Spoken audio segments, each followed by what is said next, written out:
點解話叫做堂口咧？呢個又可以講一段嘅歷史㗎。咁啊，大姓氏啊，陳李張黃何啊，嗰啲大嘅姓氏咧，佢哋有公所啊嘛，有人多啊嘛。黃氏啊最犀利，夏惠姐啊，咁啊第一就姓黃啦。以前咧老一輩啊，好似黃仁俊啊嗰啲一把手㗎嘛，佢又好太平㗎嘛。有乜嘢糾紛啊，就一出雙身搞掂㗎啦！嗰陣時咁嘅情形，咁啊收尾後咧，因為堂口咧，你可以講地盤啦。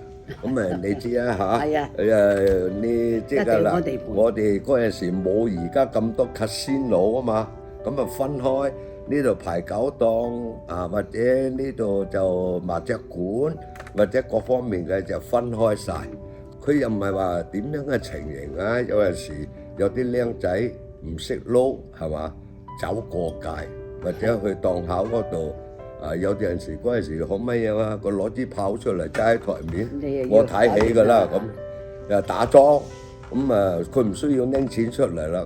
咁啊呢個嘢係即係可以講擾亂咗江湖嘅規矩啦，就咁樣。咩係打莊啊？即係咧。